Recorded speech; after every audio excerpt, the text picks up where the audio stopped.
It's here. It's here. It's here, everybody.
Hey Strat fans, it's your boy Colonelstrat, strategy extraordinaire here, and today, Thrones of Decay release, baby. I've only been able to get the DLC a few days later, so that's why this video is going to be coming up a little late, but I did want to go over all the new DLC units. I will do the factions. I'm going to be starting on my boy Malachi soon. The Slayer and me seeks death. Anyway, in this video, I'm going to be showing you all the new units. The Dwarves, oh my lord, the Dwarves, I love this DLC for them because they got firepower. They got a lot of firepower and big booms for all your dwarf stacks out there. While the Empire didn't get as much as the Dwarves, I feel, they still got a good amount of versatility, and I like the additions that Elspeth got. Nurgle got the least amount in terms of units that really were meaningful. The Pestigors kind of fall forward after tier 2, but the Plague Ogres are really good. Toe Dragon's real good, so Nurgle even is pretty decent. All around, the DLC is really good. Kudos to you, CA. You blew my mind out of the water. Like, whew, man, I am loving it. Anyway, I'm going to get to the showcase here in just a moment. If you guys like what you see here on this channel, for love of Papa Nurgle, please leave a like down below,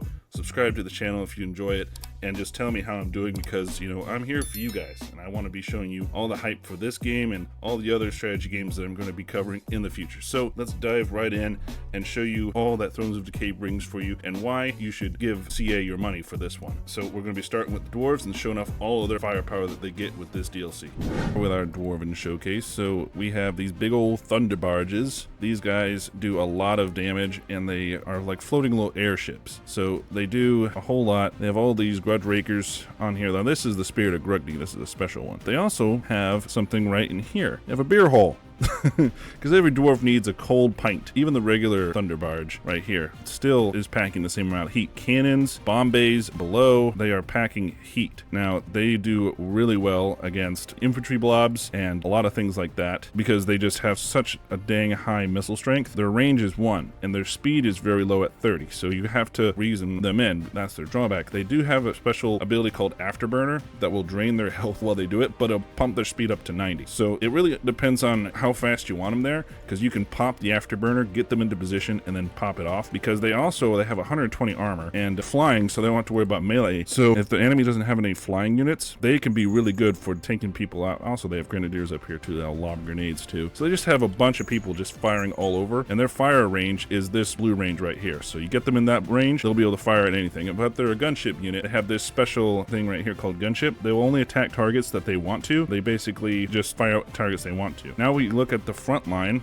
We have our Doomseekers with the Brotherhood of Grimnir Special Regiment Renown version. These Doomseekers are upgraded slayers. I don't like them that much because they're low model count. They kind of get killed easily, but you know, they're unbreakable like other slayers. They have this special Wards of Grimnir that gives them a damage resistance buff for each kill they make. They also have the Whirlwind of Death ability. That's a vortex, a really nice vortex they can use to really kill the enemies fast. They have Death Blow, the special unit type slayer, which means they will never get their weapon strength reduced, which is, yeah, it's nice. And they're a good front line. So that, joining them is Garrogrim Iron Fist and the Dragon Slayer. The Dragon Slayer is really good at taking out bigger targets for the Slayers. It also has Worthy Foe, Slayer, you know, all of these new traits. Garrogrim is good at taking out infantry units. He comes with the Axes of Kadrin and the Hurricane of Death, which is pretty much just like the Doomseeker's little chain axe spin.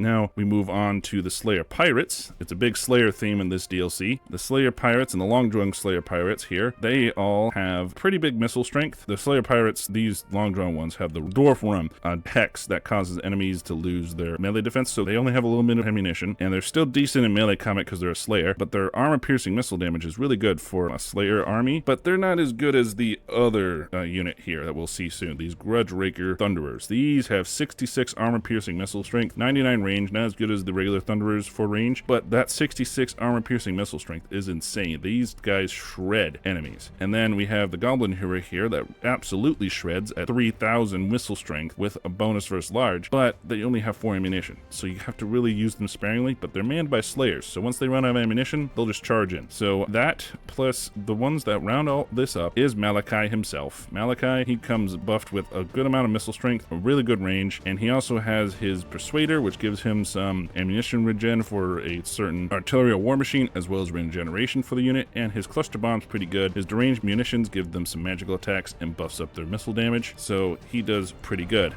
Now let's see these Slayers in action. See, the Slayers, they whip their chain axes around and do a lot of anti-infantry damage, so they're really good at chopping through infantry, but again, they're Slayers, so they don't have any armor, like none at all. But, this Thunder Barge just does so much damage. Ooh, man. It destroys Thunder Barges. And then we have the Slayer Pirates here, doing some missile damage against these Nurglings, or, you know, these other guys. And then the Goblin Hewers, they have to get set up, so they weren't able to get set up in this fight before enemies, you know, forced in on them. But then the Grudge Rakers came in. That's a lot of friendly fire. But they still do a good amount against enemy forces. And, you know, the Thunder Barge is probably the best unit for the Dwarves for, like, an extra unit. If you want to have an extra unit to just fill out your roster and provide some extra fire support for your front line, Thunder Barge is what you gotta do. So that's what I really use them for. The Goblin Hewers I don't use as much because they're manned by Slayers. They don't really have any armor. They're good if they get hit by enemies, but, you know, that shouldn't be what you want. So, like, in this test, I didn't have anybody to defend the Goblin Hewers, so they kind of just sucked. They weren't able to get a lot of ammunition out, but they still did a decent amount of casualties out here with it because they only have 4 Goblin Hewers. They're not able to get a lot of damage out before the enemy charges in on them. But, like, right here, these Grudge Rakers are able to just decimate the enemy infantry lines, and the Thunder Barge has this up here as well. This harpoon does a huge amount of single entity damage to him, as well as having all these heroes really kills this big old beast of Nurgle. Just kills him, and pretty much any single entity is just going to, you know, fall against the Thunder Barge combined with all of these heroes you start with Malachi. Now, the reason why I have Gotrek and Felix with me is because Malachi starts with them, which is overpowered as can be because Gotrek and Felix are pretty OP now. Like, look at that. Ooh, man. All of them dead. All of them dead. Due to our guys. Now, good thing about Goblin Hewers, they're a Slayer unit, so they're not going to ever have Unbreakable, but they're kind of the B tier edition for this DLC. But so far, the A tier editions are the Thunder Barge, Grudge Raker Thunderers. The Doomseekers are still pretty A tier, even though they're Slayers. They work as like an additional troop, not a Vanguard mainline troop. That's pretty much all there is for the Dwarves, and that's how I use them. Victory!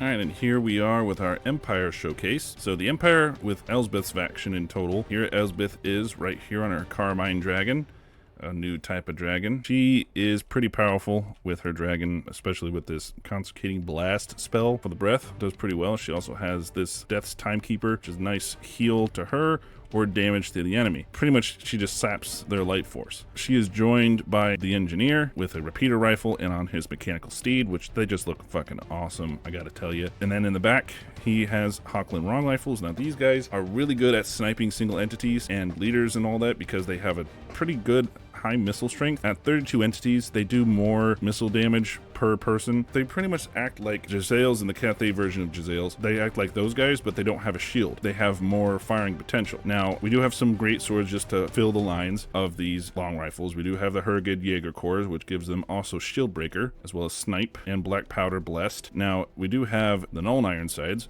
They have a good boost to their handgunner ability at 38 armor piercing. They also have black powder discipline, gives them accuracy and reload skill when they're standing, which pretty much enforces that you should get them prepped to where you want them to be at the start of the fight. Now, they are joined by Theodore Bruckner, this big hulk of a man right here.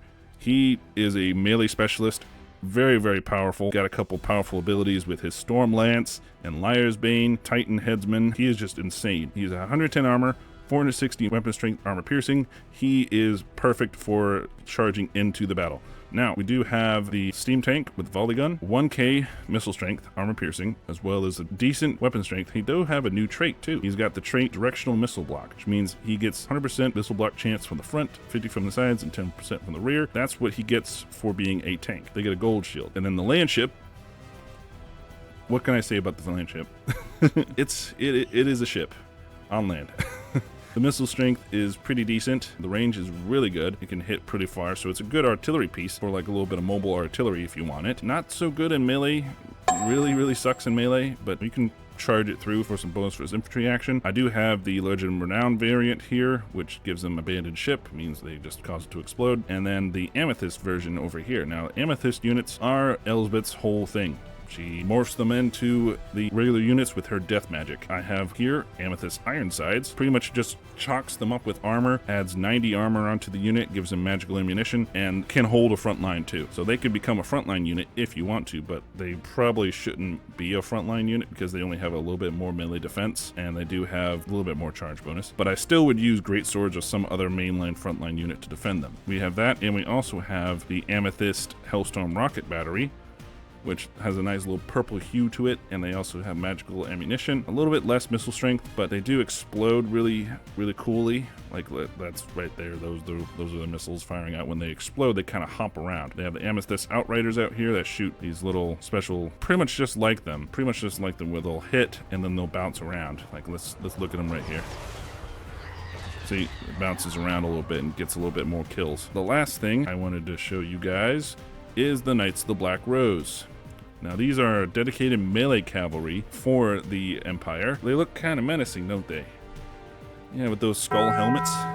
Look a little menacing, but they're pretty much like Knights of More, but a little bit more into the melee cavalry aspect. They have 55 melee defense, which means they're pretty good in a fight, and 120 armor with a bronze shield. They're pretty good. You know, they're pretty good for getting into the thick of it. So I usually will let them go in and keep them in. That's pretty much all of the units. Let's see them in action now.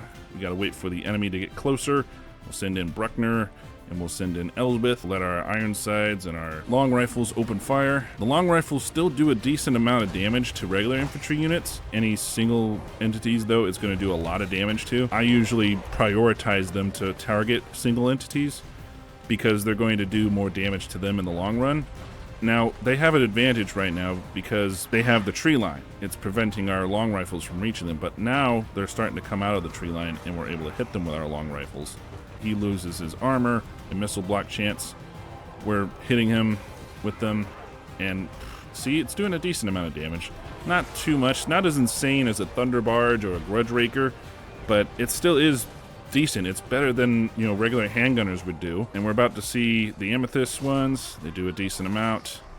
Not too decent, and they can't really hold their own too much in the melee, so that's why we need to have these great swords to help them in the melee, because they're not really meant for it, you know. But still, do a decent amount of damage. That's a decent chunk. That's about half health before they reached us. They can hold, but not too well, because I guess, especially against bloodletters, they're not going to hold that good. But another good thing is the reload skill for the long rifles is pretty decent.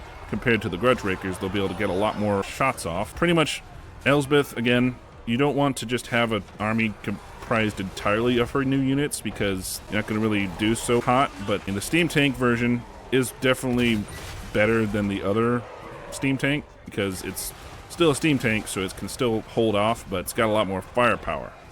You see, now our long rifles are finally able to take them down. It only took maybe 2 minutes to get him down. We also have our Null Iron Sights firing into him too.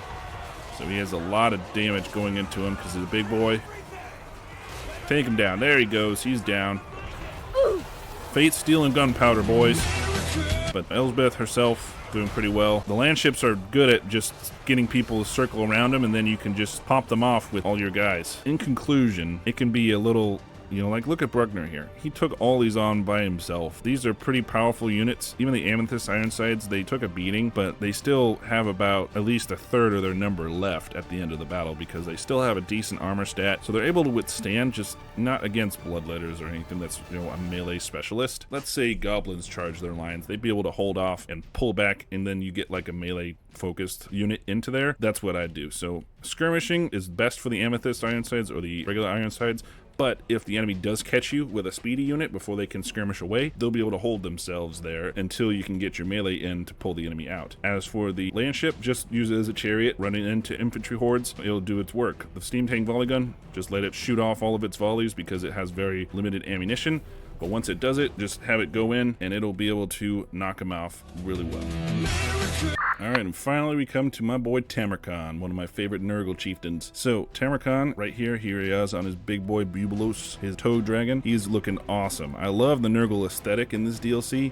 It is really, really cool. On the Toad Dragons themselves, the non-Tamarkan variant, like Bubulos has this little green pigment here, but this one's more of like a brown. They still are pretty decent. They have a really good weapon strength with bonus versus infantry, a pretty good melee attack, low melee defense, decent armor, and they also have the Unspeakable Foulness, which is their breath attack because they are a dragon. They also have Wall Breaker, Strider, a little bit of missile resist to help them out, Siege Attacker, and their poison attacks. They are a tier 5 unit, so you won't be getting them until, you know, later on in your campaign, but they are still pretty decent. I like them. They're probably my favorite DLC unit for Nurgle by far. And then we have the Plague Ogres. We have both regular and great weapons. The regulars are good against infantry, and the great weapons, of course, good against bonus versus large. They all have the Mark of Nurgle, which, you know, gives them bonus hit points and melee defense, lowers the melee attack, so they have a good melee defense, low melee attack. Well, their melee attack's not as low as the great weapons. Great weapons are technically better if you look at the stats. I mean, unless you want more charge bonus. I usually just use them for like different things I'm fighting. So I'll usually have a couple Plague Ogres with great weapons, couple regular Plague Ogres. They have 50 armor, so it's not terrible, but their health is almost 10k, so that's pretty good, at least compared to regular ogres. So they're able to hold off pretty well with 16 models. They're pretty good monstrous infantry for Nurgle to have that isn't spawn. In the front, we have Pestigors at 120 units per Pestigor horde. These are a pretty good herd unit to have. I mean, they're decent. They come with great weapons. They have a nice weapon strength, and they have a nice armor-piercing weapon strength with 33 melee attack and 42 speed, which is pretty fast for a Nurgle unit. Charge bonus 33. They also have the Tears of Nurgle, which is a nice little passive ability they can use. Primal Fury combined with a Mark of Nurgle is pretty decent. They have about 10k health. Pretty good unit. Decent leadership. Their melee defense, though, is crappy at 25, so they don't really last too long in the fight compared to other Nurgle units. The best Nurgle unit for this DLC, though, has to be the Rot Knights. The Rot Knights are insane. They have 80 armor. They have about 48 melee defense, which means they can actually hold their own in combat for a prolonged period. You don't have to cycle charge as much. They have regeneration, which is insane, at almost 9k health pool. They also have 75 speed, which is really fast for a Nurgle. Melee attacks 42. Their weapon strength is 60 with armor piercing anti-large. Their Mark of Nurgle, of course. They do have a fire weakness because of their regeneration, but, you know, that can be negated. Tamarkan himself has special chieftains he can get, one being Azar Doombolt. He has a special ranged attack that does poison as well as, you know, armor piercing. Pretty devastating because he's a Chaos Dwarf. And then, you know, you can bring in a Dreadquake Mortar. That's just some things that you could do with his chieftain mechanics. But like I said, Nurgle doesn't get as much love in this DLC with new units. Like, the units are kind of, you know, not as good units as, say, the Dwarves or even the Empire got. But I love the Toad Dragon, and I love the Rot Knights, and the Plague Ogres are nice too, but it's just pretty much just Ogres for Nurgle with an increased health pool. As you can see, Pestigors aren't doing as hot in this matchup, even though this is pretty much a matchup that we would see a lot of times because Bloodletters and Plague Bearers and all that would be pretty common to see by the time you get Pestigors. So they're not really that good, I would say. I wouldn't really use Pestigors late game or even like late mid game because they get dunked on so easily. Like, look, see, they're already retreating. A lot of them are already retreated. So I'll usually just get like regular warriors of Nurgle, like Chaos Warriors of Nurgle, and then supplement my ogres, my plague ogres, which actually are doing pretty good. Not suffering that many casualties and doing a lot of damage, like splash damage and stuff, to these plague bearers. The Rot Knights are definitely a must for any Nurgle enjoyer because of the charge they do, but you have to watch out for the Toad Dragons because they don't have a lot of health. Like this Toad Dragon right here just got completely encircled. He was losing a lot of his health, but in the end he was able to take care of him, and this one was doing okay because he wasn't getting hit. So you have to watch out because he's a big entity. He's going to take a lot of missile fire. The Rot Knights, they do pretty well against, pretty much anything. Like they're doing really well against these guys in melee, and they're pretty fast so you can get around them. Really good flanking unit that Nurgle needed to really stay on top. Tamarkan himself is pretty overpowered with his Feast of the Maggot Lord. Pretty much he can't die. It's insane. A lot of our Pestigors are getting kicked out of here.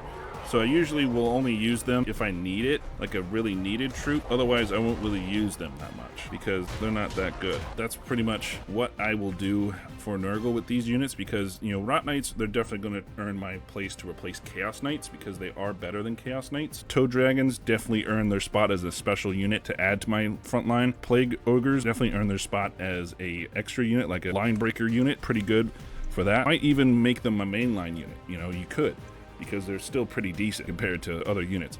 But supplementing these with Chaos Warriors is probably the way to go. Having these Pestigors early game could be a benefit, but by the mid to late game, you're going to be trying to find a way to replace them because they're just not going to be doing as hot as the other troops in Nurgle that you have from base game and from the Warriors Chaos roster. So the winners for Tamarkan is himself, his Plague Ogres, the Rot Knights, and the Toad Dragons, of course. But Pestigors, they're kind of winners. They're good for early mid-game troop, but they're not really that good for late game. I wouldn't use them late game. The Plague Ogres, you just send them in to break lines, or you can have them as a main line because they are a line breaker. Toad Dragons, traditional dragon unit. Just goes in, munches up infantry, maybe uses a couple breath attacks. Does pretty good. Nice little big monster. Rot Knights, good for getting around the enemy, and especially good for getting at the enemy missile troops, as you saw, because these guys are able to chase down so fast, they're able to get to the missile troops. They are a godsend against Tzeentch forces for Nurgle. Thank you so much, CA, for giving Nurgle a cavalry unit that can get behind the Tzeentchian backlines and snuff out their missile troops that just destroy Nurgle. So yeah, Nurgle still is pretty good in this DLC,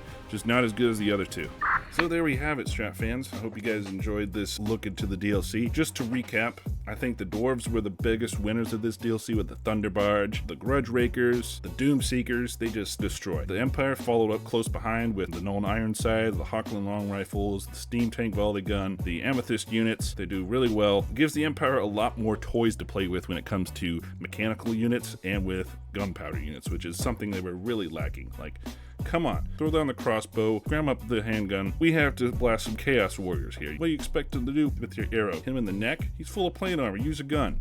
Anyway, Nurgle was kind of lackluster with one of the units being kind of mid. The Pestigors, they look cool and they have a high unit count. They're pretty decent for a tier 2 unit, but they can't really hold their own with other enemy factions post mid game. I would even wager that by the mid game they kind of become obsolete. But Nurgle also had a lot of wins with the Toad Dragons, with the Plague Ogres, with the Rot Knights, and Tamarkan himself is pretty powerful. We've all been seeing so-and-so Lord beat Tamarkan, because of his kind of OP buff he's got. But he is the Maggot Lord, so what do you expect? Anyway, that was my review of the DLC, my tactics for what I would use these DLC units for. The only one that can really be used as an army is Nurgle, but even then, I wouldn't use the Pestigors as your main line. I would still put another line like Chaos Warriors in. But as for the Empire, the Dwarves, these units are supplemental units that can help bolster your mainline units from the main game. So this DLC was more of a bolster rather than a full-on new faction or new army that you could just field, which